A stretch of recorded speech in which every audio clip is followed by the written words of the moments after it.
It's time now for a look at the latest in local news. In the news, we begin with the board meetings, which are set for this week. The Wayne County Commissioners are set to meet tonight at 7 p.m. in Courtroom C. On their agenda under Citizens' Concerns, Dennis Grantham will talk about the Veterans Memorial and homeless veterans. Sharon Daniels on the agenda talk about Community Center establishment and conditions of Hall Richardson. Under New Business, consider an approved Public Defender Agreement. Consider an approved Work Detail Agreement with the Georgia Department of Corrections. Consider an approved contract with DHS and Wayne County Transit. Consider an approved bids for a mower. Consider an approved authorizing resolution for contract for airport for Phase 2. Consider an approved LeMig striping contract, and consider an approved resolution amending their 2021 budget. There is one board appointment on the agenda. That's in Solid Waste Authority District 1. Larry Brandon resigned with his term expiring in January. Items with the administrator, items with the commissioner, executive session, all that tonight at 7 p.m. The full report for you tomorrow here on the local news. Both the school board and the city commissioners meet tomorrow as well. The Jesup City Commissioners have a work session set for 5 p.m. at City Hall. On the agenda, June 2021 financial statement, joint Wayne County Solid Waste Management Plan 2021-2031 resolution with City Attorney Mike Connor. McMillan Creek Greenway border rock repair on the agenda with Commissioner Nick Harris. Executive session discuss personnel. All that set for tomorrow afternoon at 5 p.m. Also meeting tomorrow at 6 p.m. for their monthly board meeting is the Wayne County Board of Education. They've got plenty on their agenda. Discussion information, capital outlay projects. Dr. Kelly and the board will discuss the outlay projects, also discuss the outlay committee discussion. As Dr. Kelly requests the board to make a motion to approve the capital outlay committee members. Also the capital outlay update. Dr. Kelly, a 90-day plan. We'll discuss a 90-day plan review. Drug testing procedures at the school will be discussed as they'll discuss information regarding student drug testing. Approval of the handbooks on the agenda. Strategic plan on the agenda. Dr. Burgess will give an overview of the new Wayne County High School website. Board of Education retreat, talking about a retreat with the Board of Education. Coastal Plains Education Charter High School agreement. Scriven Elementary walkway canopy, as we'll discuss the walkway canopy at Scriven Elementary. Under financial management, the May 21 financial report, also an executive session, discuss personnel. And all these meetings taking place this week. County meets today. School board and city of Jesup meet tomorrow. Again, we'll have full reports on those meetings for you this week here on the local news. We'll be back with more news after this word from our sponsor. Other commercial messages, please stay tuned. In other news, Sheriff Chuck Mosley released the names of those arrested in the theft of those catalytic converters here in Wayne County and surrounding counties. He's asking the community's help in locating two of the suspects that they have warrants for. Two suspects are Cody Emiott and Patricia Manning, also known as Michelle Manning. You know the location of those two individuals. You're asked to contact the Wayne County Sheriff's Department at 427-5970. Mr. Cody Emiott is known to stay in the Scriven, Madrid Springs, Chapman Plantation, Rainier Road areas. Mr. Emiott is connected with similar crimes in other neighboring counties and may be there as well. Seth Chanel was currently arrested and incarcerated in Evans County, Georgia. He'll be transported back to Wayne County when he has completed answering for these crimes in Evans County. Once again, the Sheriff's Department has a warrants out for both Cody Emiott and Patricia Manning, also known as Michelle Manning. If you know their whereabouts, simply call the Sheriff's Department at 427-5970. Motion hearing set for this Thursday and Friday for Wayne County's first murder trial, which is set to get underway on Monday, August the 9th, with jury selection for the case of State of Georgia versus Thomas Foy Harder and his wife Michelle Nicole Roberts, who are charged with the offense of felony murder, along with other charges in the shooting death of Luther Harder, who was 60 years of age at the time of his death. It occurred back in November 20th of 2018. According to the indictment, a verbal altercation began and ended with the victim being shot and killed. The indictment reads that Thomas Harder used a .45 caliber handgun. Roberts used a 9mm handgun. Pretrial motions and hearings again set for this Thursday and Friday in Courtroom C with Judge Guy. Clerk of Court Francis Jurgens states that 400 jury summons will be mailed out to help to select a jury of 12 and 2 alternates that Monday morning, August the 9th. And WIFO Fam will be in the courtroom this week and August 9th. Have full reports on the trial here on the local news.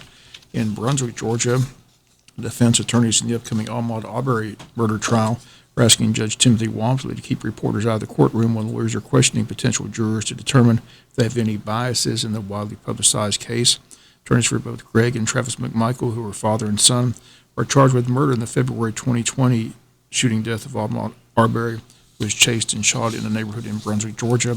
A neighbor who joined the chase and videotaped it, William Roddy Bryan, is also charged with murder in the case. All three men remain in jail waiting trial, which is scheduled for October the 18th.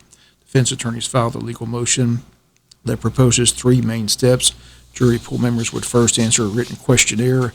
They would then be brought into the courtroom one at a time for questioning by the judge and the lawyers. Finally, potential jurors would face additional questions in groups of 12. Legal filings ask that no press be admitted in court while potential jurors are questioned individually about what they've heard about the case and whether issues with race and other matters might make it hard for them to be fair and impartial.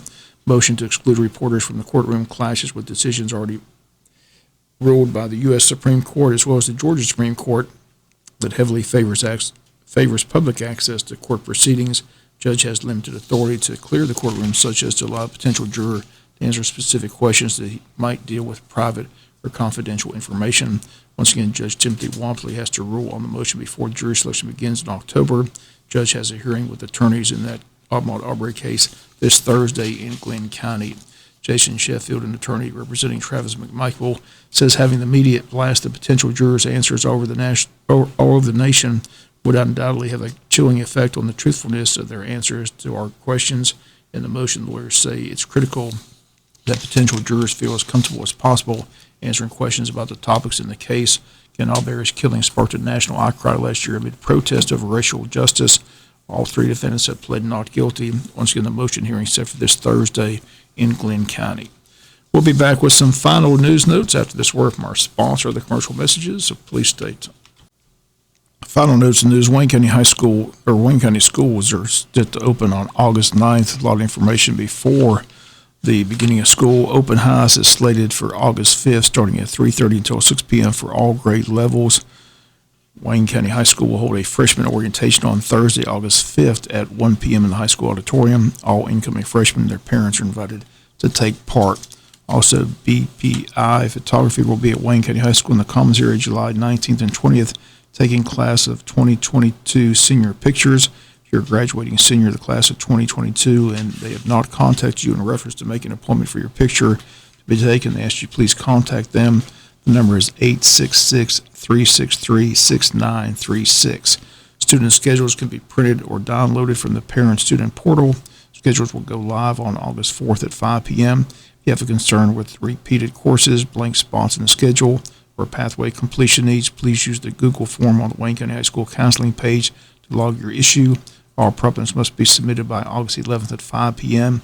Adjustments will be made if deemed necessary within the first week of school. If you have a student who plans to drive to school, they must complete the parking permit application, which can be found on the school website. Supporting documents along with the application must be printed, signed, and brought in at the time you are picking up your parking permit. Supporting documents include the following: tag registration card signed by the student and parent, valid Georgia driver's license, proof of current insurance. Please make sure all fields in the application are completed. Both parent and student signatures are on the application. In addition to the application process, students will be needed to make a parking permit payment on RevTrax in the amount of $30. Instructions for accessing RevTrax are on the school website as well. Students who successfully complete the online application process and pay for the permit will be able to pick up their permits on July 21st at the high school in front of the school. Seniors will pick up from 9 to 12 and underclassmen from 1 to 3. Students must pay online prior to receiving their parking permit. There will be a second round of parking permit pickup on August 5th at 3:30 until 6 p.m. Once again, if you have any other questions, contact the Wayne County School System or check out the Wayne County High School website.